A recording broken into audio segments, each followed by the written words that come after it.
Muy buenas noches para todos y bienvenidos a tu casa de restauración familiar, tu casa en Carolina, la iglesia más bella.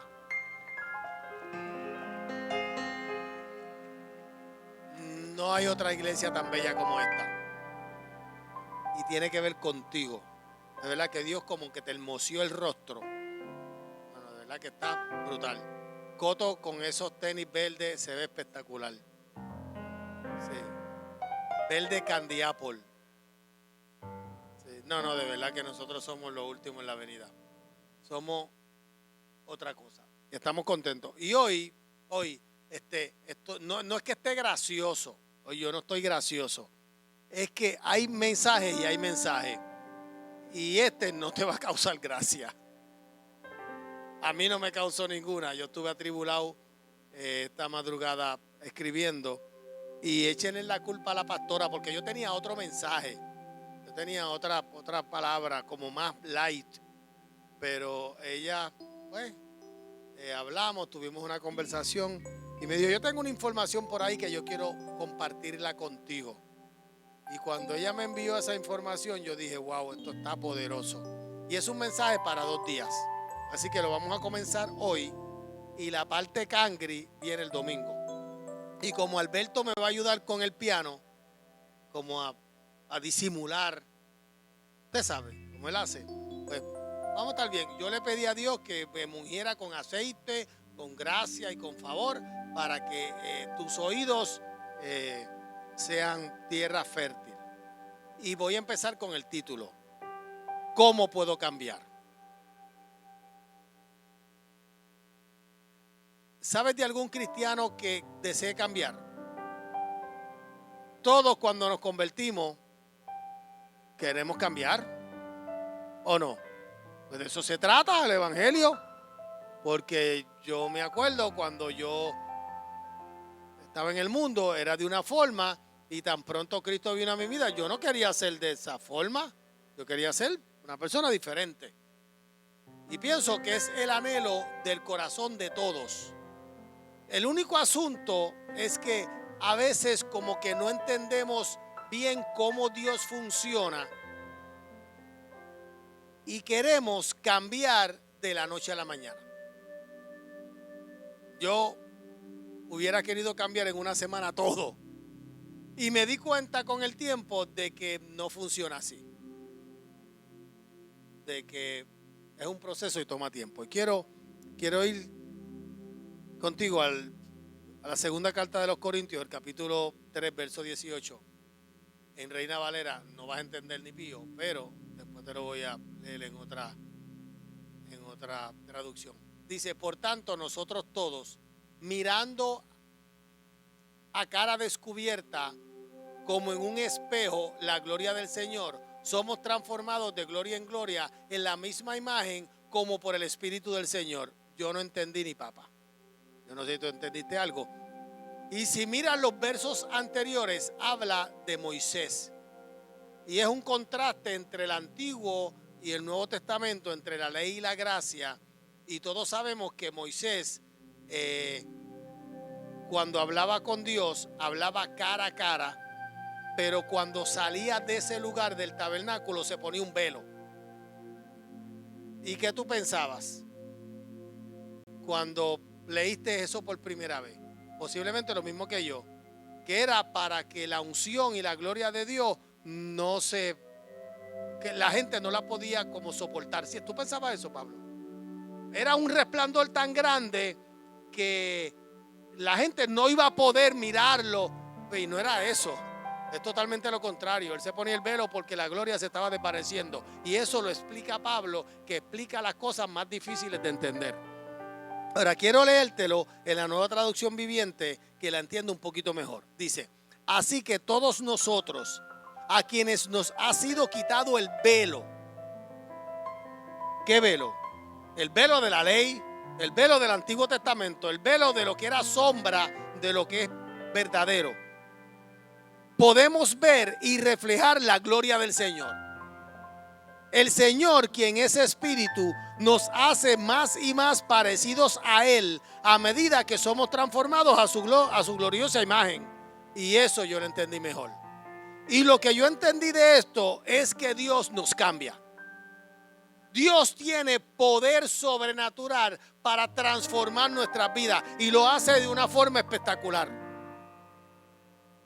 Y los únicos que podemos evitar el cambio que Dios provoca en nosotros somos nosotros mismos, porque hay una resistencia. Ok, ¿quiénes supieron rapidito que se convirtieron que Dios es un Dios de perdón?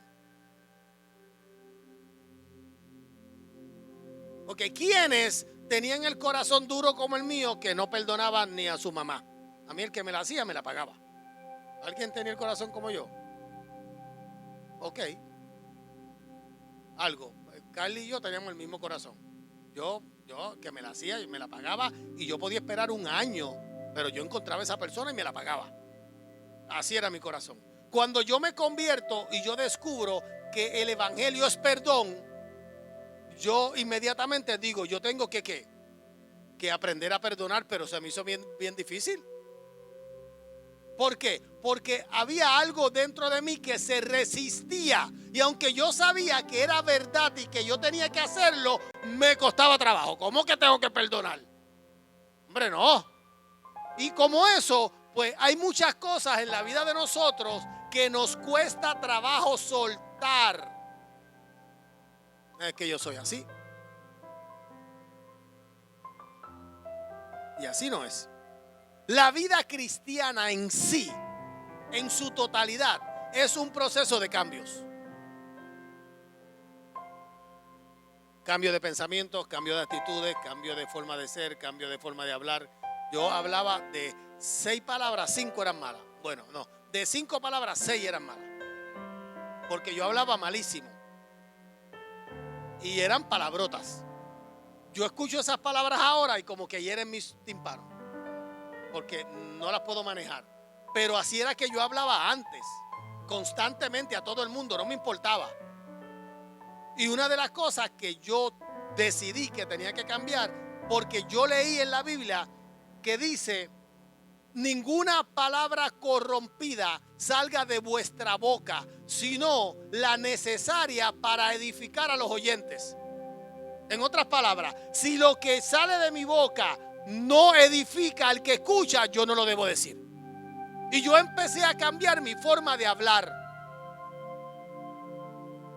mi forma de pensar, mi forma de hacer las cosas, mi forma de responder, mi forma de manejar los conflictos. Y es un proceso que me ha costado 30 años de mi vida, y a veces pienso que estoy empezando. Es un proceso continuo. Y yo lo comparo con la construcción de un edificio. Si tú pasas por un lugar y hay unos paneles, y vamos a comer al condado, y había una casa que me fascinaba ver, pero tenía unos paneles. Y yo, ¿qué estarán haciendo ahí? Y un día le quitaron los paneles. Y cuando digo, ¡wow! Pero tomó mucho tiempo, tomó varios años en que construyeran lo que ahora yo veo y es precioso. El proceso es continuo hasta llegar a parecernos a Cristo. Se supone que alcancemos la estatura de Él, y eso es un reto. Si cada día que pasa no nos parecemos más a Él, te digo honestamente, lo voy a tratar de decir lindo, pero es que no hay forma de decirlo lindo. Estamos perdiendo el tiempo.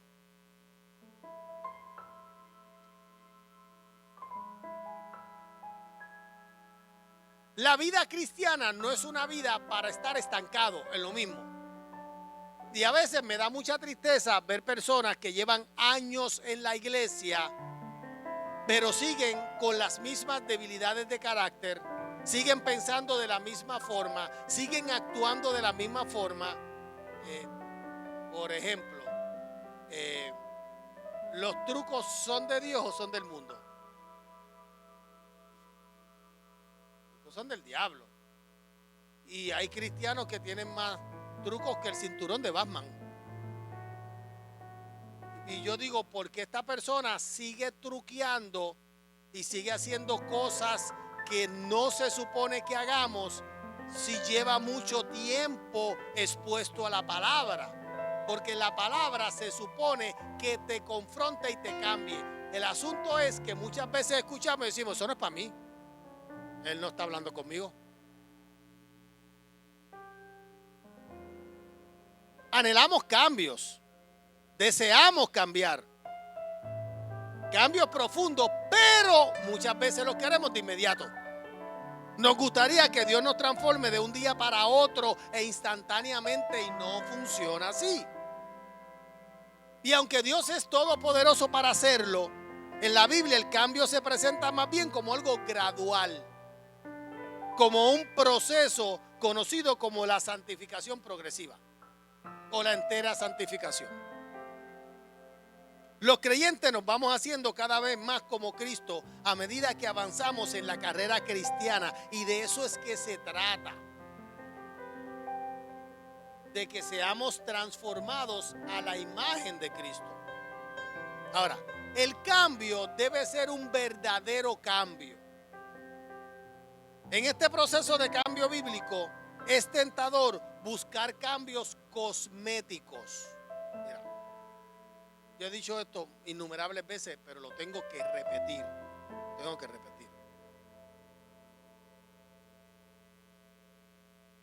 La iglesia cristiana se ha quedado por demasiado tiempo con el mismo discurso sobre el pecado. Si tú le preguntas a un cristiano qué es pecado, ¿qué es pecado? Ok, di lo que te escuche. Mentir, fornicar, adulterar, matar, beber alcohol, usar droga. Sí. Eso es un poco más completo. Nos quedamos como que una categoría de pecados.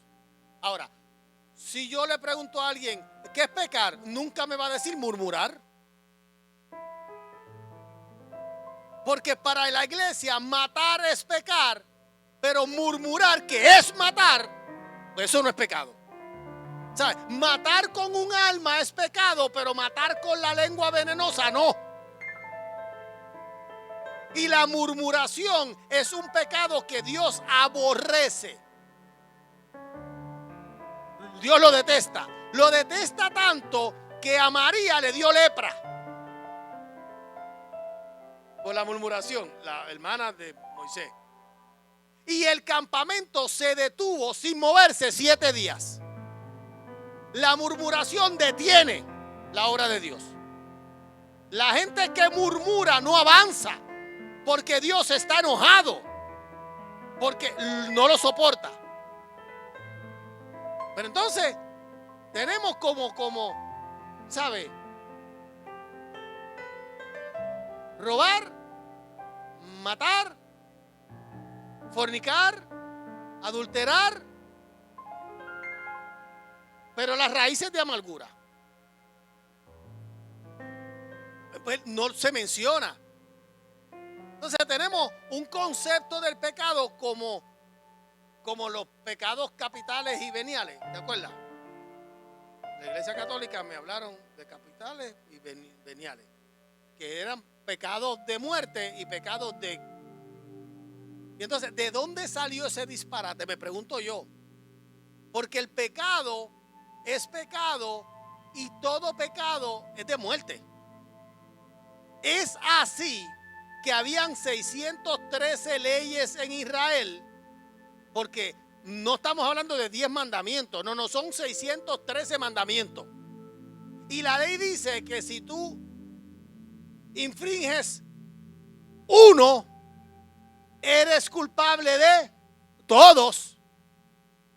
Pero entonces, ¿qué pasó en la iglesia cristiana? Que si dejas de beber y dejas de fumar, estamos bien. Pero, ¿y los celos y la envidia? ¿Qué pasó con eso? no fumamos y no bebemos, pero le tenemos envidia hasta el pelo malo de la gente.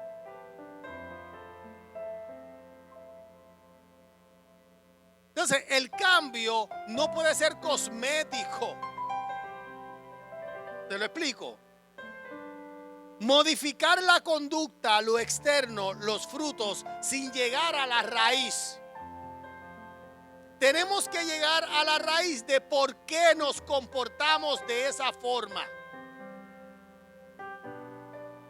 A su vez, muchas perspectivas humanas para el cambio empiezan buscando la solución o la causa del problema fuera de la persona. Y esto te va a parecer bien curioso porque, ¿sabes? En el ambiente, en el pasado, en los pecados que han cometido contra nosotros, entre otras cosas. ¿Sabes? Y siempre estamos buscando la causa, la razón de nuestro problema en las cosas de afuera. No, es que yo fui abusada cuando niño. Cuando niña yo fui abusada. Y yo, cuando chiquito mi papá me abandonó. Y soy un sinvergüenza porque mi papá me abandonó. ¿Es en serio? Tú eres un sinvergüenza porque tú dejaste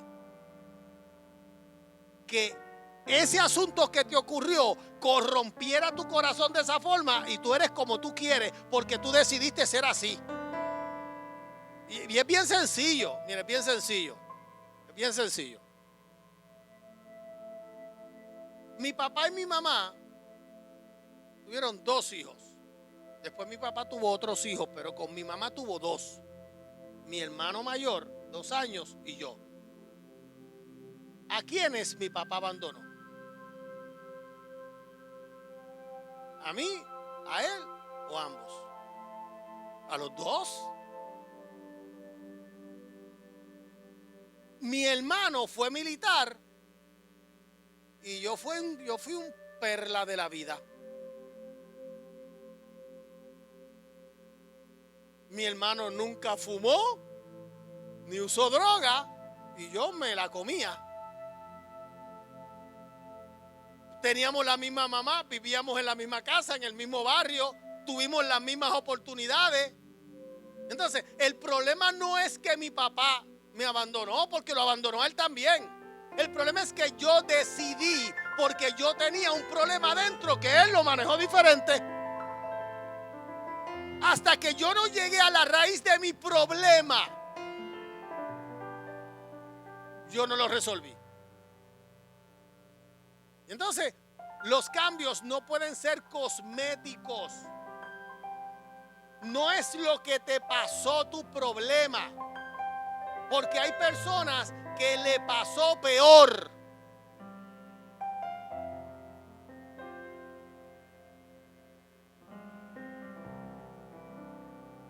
Y entonces siempre estamos buscando como una razón de por qué somos así.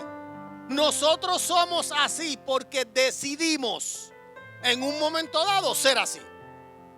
Y hay otras personas que en las mismas circunstancias deciden ser diferentes.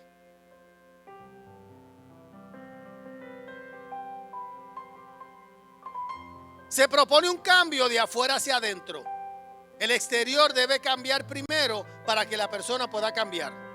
Pero la Biblia afirma que el corazón es el problema del corazón. El corazón afectado por el pecado es el lugar que debemos atender si realmente queremos que la persona cambie. Es allí donde se produce una transformación real y duradera. Y yo me he preguntado muchas veces por qué Pablo y yo cambiamos de la forma que cambiamos. Él por su lado en un momento dado, yo por el otro, pero cambiamos de una forma radical y drástica. Y hay personas que vienen a la iglesia, que aceptan a Cristo y no tienen una transformación, un cambio de esa forma. Y siempre yo me pregunté por qué. ¿Qué tenemos nosotros que a lo mejor ellos no tienen? Pues yo no entiendo. ¿Por qué sucedió de esa forma? Y veo otras personas que no pasa con ellos. Y es que la transformación es bien adentro. Proverbios 4:23 dice: sobre toda cosa guardada, guarda tu corazón, porque de él emana la vida. Y la gran pregunta es: ¿qué me impide cambiar? ¿Por qué yo no puedo cambiar? ¿Por qué si la palabra me confronta, me educa, me enseña, me da luz en el camino y me dice lo que yo tengo que hacer, por qué yo no lo hago? ¿Por qué sigo siendo igual?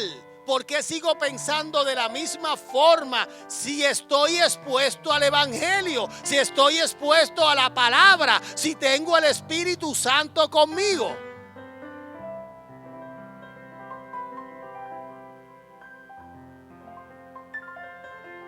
Hay 10 ídolos que impiden un cambio. 10.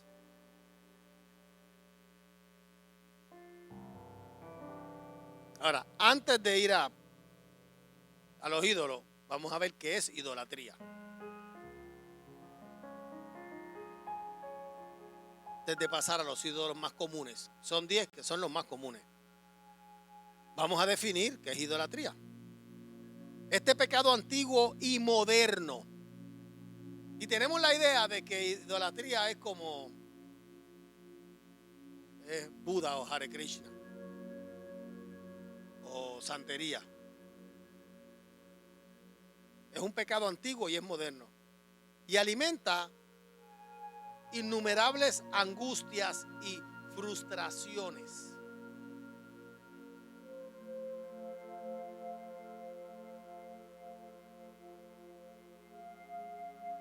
Bueno, yo contraté a Yanimí para que hiciera bulla o algo, pero no, parece que no le pagué suficiente y no ha dicho ni ahí.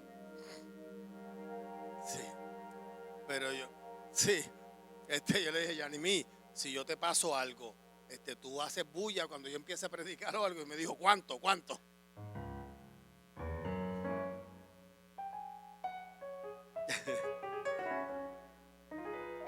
Este pecado antiguo y moderno alimenta innumerables angustias y frustraciones, destruye trabajos y relaciones y nos aleja de Dios,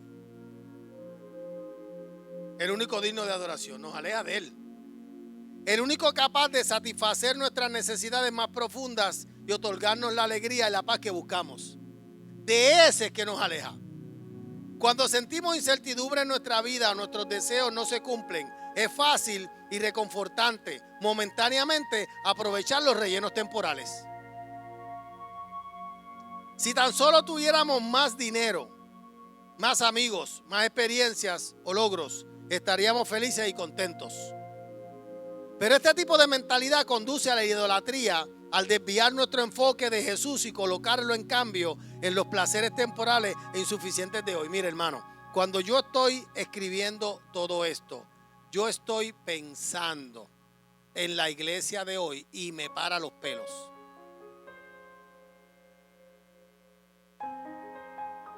Lo que atesoramos más que a Dios, lo que impulsa nuestros pensamientos y acciones, se convierte en un ídolo. Y estos ídolos embotan nuestra audición espiritual y endurecen nuestros corazones a las cosas de Dios. Todo lo que ocupe el lugar de Dios en tu vida es un ídolo. Llámelo como lo llames. ¿Qué es un ídolo? La Biblia entiende que la idolatría se extiende más allá de la adoración de imágenes y dioses falsos. Es una cuestión del corazón, asociada con el orgullo, el egocentrismo, la codicia, la gula y el amor por las posesiones. La idolatría es un tema importante en la Biblia, desafía la soberanía de Dios e intenta ofrecer una explicación alternativa a los problemas de la vida. Un ídolo es cualquier cosa más importante para ti que Dios. Cualquier cosa que absorba tu corazón e imaginación más que Dios. Y cualquier cosa que busques para darte lo que solo Dios puede dar. Esencialmente, Un ídolo puede ser cualquier cosa que tome el lugar de Dios como el enfoque y la prioridad más importante en nuestra vida. Piensa.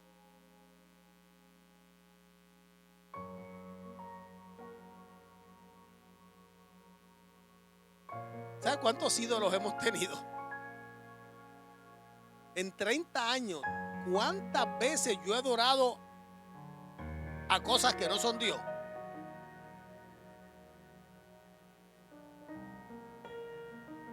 ¿Qué dice la Biblia sobre la idolatría? Según el diccionario bíblico de Baker, la forma más frecuente de idolatría en los tiempos bíblicos era la adoración de imágenes o ídolos que representaban o se pensaba que encarnaban varias deidades paganas. En el Antiguo Testamento, desde el principio, la amenaza de idolatría estaba en medio de Israel. Los antepasados fueron idólatras y mientras Abraham fue llamado a salir de un fondo politeísta, Josué 24:2, ¿lo tienes, Carlos?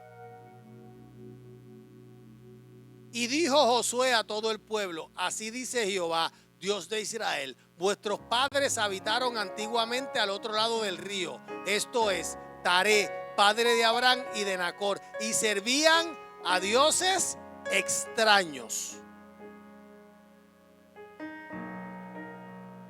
Algunas personas trajeron sus dioses con ellos. Génesis 35, 2, 3 y 4.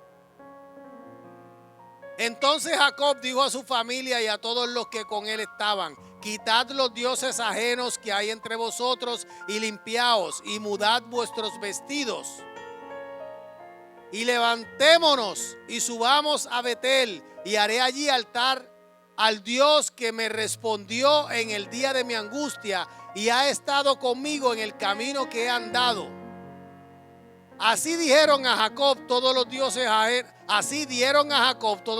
ajenos que había en poder de ellos y los zarcillos que estaban en sus orejas, y Jacob los escondió debajo de una encima que estaba junto a Siquem. La permanencia de Israel en Egipto los colocó bajo la influencia de la religión egipcia. Pero la soberanía de Dios se manifestó por su juicio sobre los dioses de Egipto, y todos conocemos la historia, las plagas y lo que sucedió allí. Israel, sin embargo, rápidamente sucumbió a la idolatría al adorar a un becerro de oro en el monte Sinaí. El primer mandamiento es no tener dioses delante de Dios. Mira, cuando nosotros leemos el Antiguo Testamento y todas estas historias que por mucho tiempo yo no sentía que eran relevantes a mi vida, porque qué mucho el Antiguo Testamento habla de idolatría, y que muchas veces Israel sucumbió a dioses falsos. Y cuando yo pienso en la vida moderna que nosotros tenemos, pues eso como que no, I couldn't relate to. Yo como que decía, no entiendo para qué todo esto y qué todo esto tiene que ver en mi vida, pero eventualmente entendí que tiene que ver en nuestra vida, porque hay una inclinación en la naturaleza pecaminosa del hombre que nos inclina, que nos atrae a adorar a todo lo que no es Dios. Y cuando pensamos en la humanidad, mira, en India, yo pienso que en India es la nación donde más dioses hay. Hay más dioses que nombres. En China hay más dioses que gente. En África. Piensa, porque a veces nosotros tenemos nuestra mente fijada en nuestro alrededor. Porque aquí yo creo que ya ni santeros hay. Pero cuando vemos los países del mundo, no todos los países del mundo adoran al Dios verdadero. Países enteros, naciones enteras, millones de seres humanos que todavía adoran ídolos.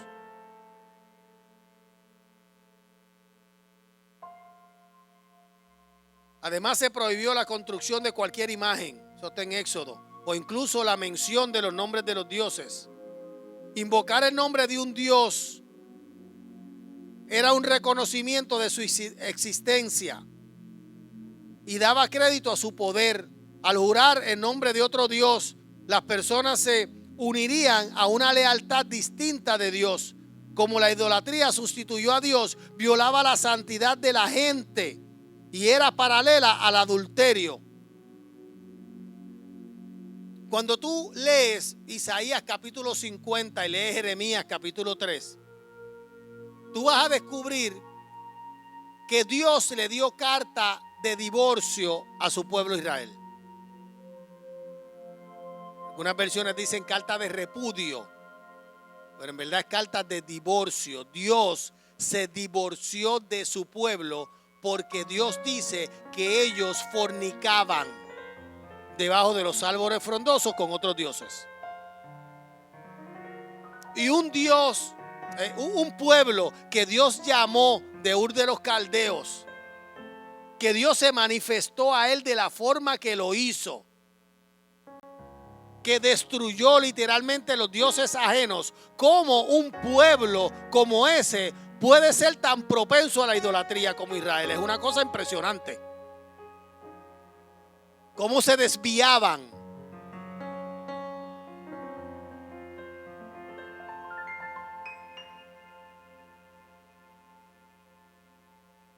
Dios no quería ni siquiera los matrimonios mixtos en Israel.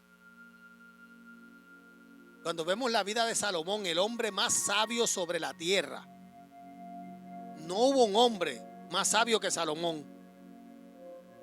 Y Salomón terminó con mujeres idólatras y terminó yendo a una pitonisa. Ahora quiero leerte, antes de terminar esta parte, algunos versos en la Biblia sobre la idolatría. Éxodo capítulo 20, verso 3. No tendrás dioses ajenos delante de mí. Éxodo 20, verso 4. No te harás imagen ni ninguna semejanza de lo que esté arriba en el cielo, ni abajo en la tierra, ni en las aguas debajo de la tierra. Salmo 135, 15, 16, 17. Los ídolos de las naciones son plata y oro, obra de manos de hombres. Tienen boca y no hablan, tienen ojos y no ven, tienen orejas y no oyen, tampoco hay aliento en sus bocas. Habacuc, capítulo 2, verso 18. ¿De qué sirve la escultura que esculpió el que la hizo? La estatua de fundación que enseña mentira, para que haciendo imágenes mudas confíe el hacedor en su obra. Isaías 37, 19. Y han echado sus dioses al fuego, porque no eran dioses, sino obra de manos de hombres, madera y piedra. Por eso fueron destruidos. Levíticos 26, 1. No os hagáis ídolos, ni erigiremos una imagen o un pilar, ni estableceréis una piedra tallada en vuestra tierra para inclinarse ante ella, porque yo soy el Señor vuestro Dios.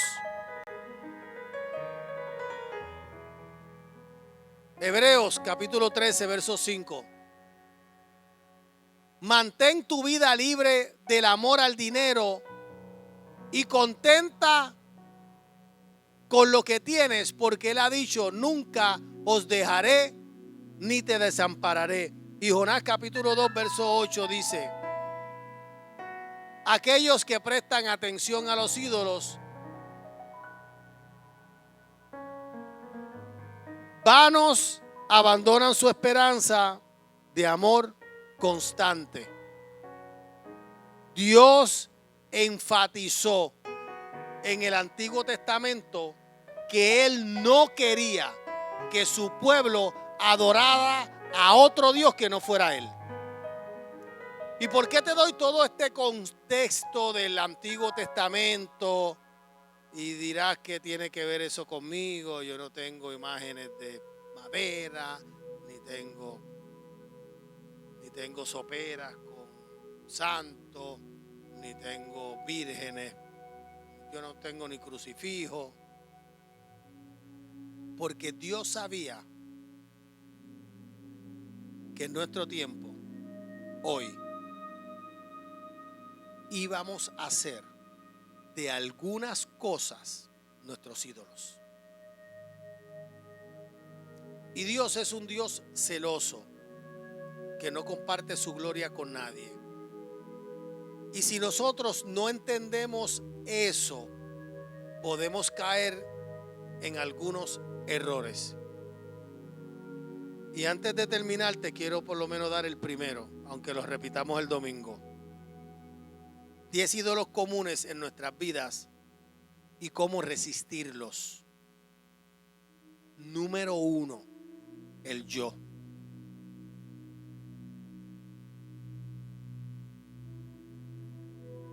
Ese lo pusieron como primero. El yo. Una persona obsesionada consigo misma. Y yo me pregunto, ¿por qué será que Dios se dio a conocer como el gran yo soy? Yo me preguntaba eso esta mañana, decía, yo soy el que soy, para que nosotros no nos creyéramos que somos nosotros. A lo largo del día, filtro todo a través de la lente de cómo me afecta, y en entornos sociales mi enfoque generalmente se enfoca directamente en mí mismo. Aunque sé que existo para glorificar a Cristo y revelar su amor a un mundo herido, muy a menudo me deslizo fácilmente en el modo de autoelevación. Nuestra cultura podría convencerme de que esto es beneficioso. Después de todo, si no nos cuidamos a nosotros mismos, ¿quién lo hará? Porque según la Escritura es Cristo.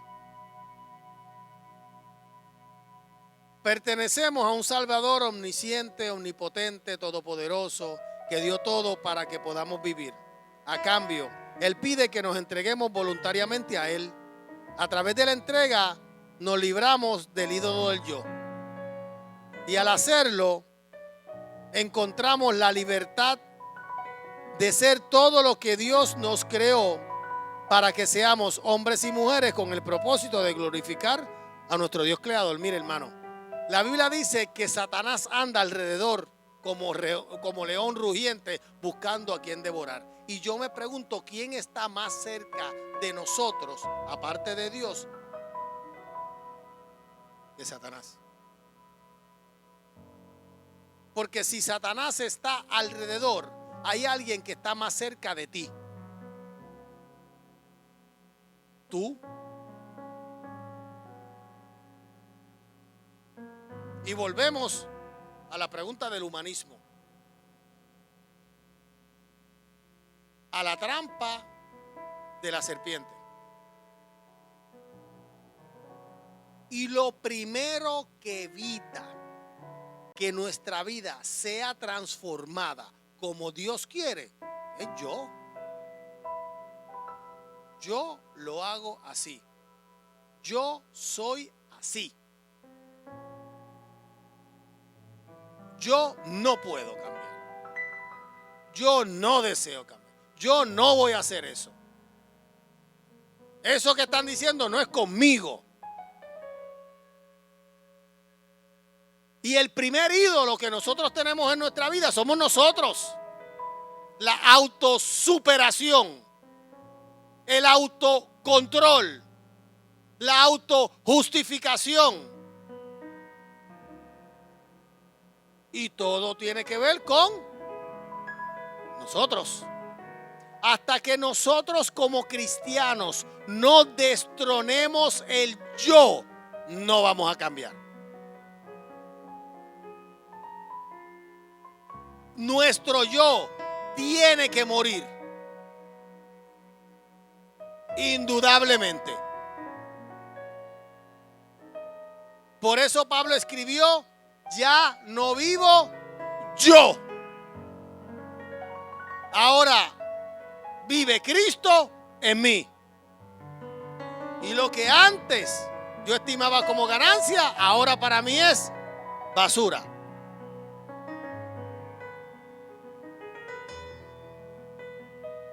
Tienes que morirte para que Él pueda vivir en ti. Faltan 9, lo seguimos el domingo. Ponte en pie.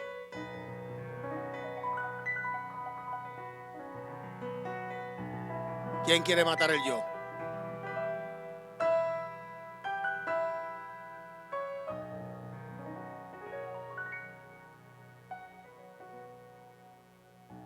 Me duele.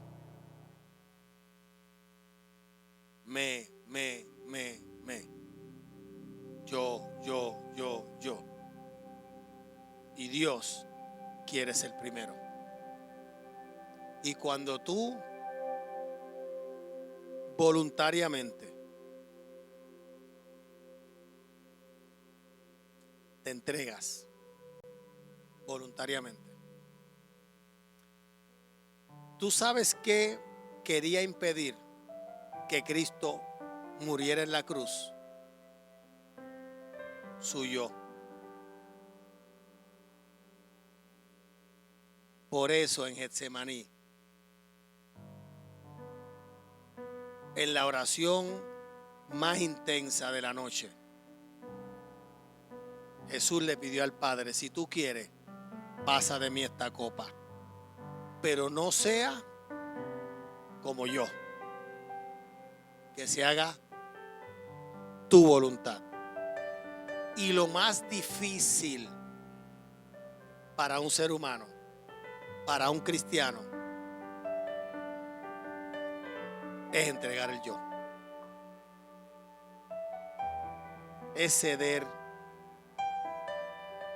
el yo. Es renunciar al yo. Ya no puede ser como nosotros queremos. Ahora tiene que ser como Él quiere. Y nuestra oración debe ser: ¿qué tú quieres, Señor? ¿Qué tú quieres cambiar en mí? ¿Alguien puede hacer esa oración? Señor, ¿qué tú quieres cambiar? ¿Qué tú quieres quitar de mí? ¿Qué todavía yo no te he entregado? ¿Dónde está? Muéstrame mi resistencia. ¿Por qué en esta área de mi vida? Porque te he dado muchas otras áreas de mi vida, pero todavía sigo fallando en esta. ¿Por qué, Señor? ¿Por qué esta área de mi vida no te la puedo entregar? ¿Qué me impide entregarte todo?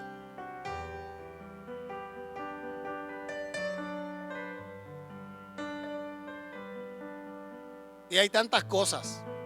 Se me ocurre una: el temor. Vivimos temerosos. ¿Por qué no te puedo entregar esa parte de mí? El temor. Tengo miedo a fracasar. Tengo miedo a dar una oportunidad en el amor. Tengo miedo a comenzar en un ministerio. Tengo miedo a comenzar en un negocio. Tengo miedo de amar porque me van a herir. Tengo miedo de dar.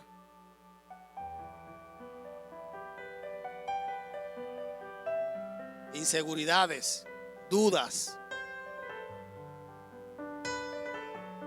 No necesariamente tienen que ser pecados ni cosas feas. Pueden ser tantas cosas que no le hemos entregado al Señor.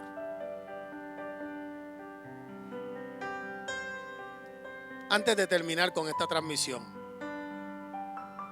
quiero que hagamos una oración juntos. Repite con nosotros: Jesús, perdona mis pecados.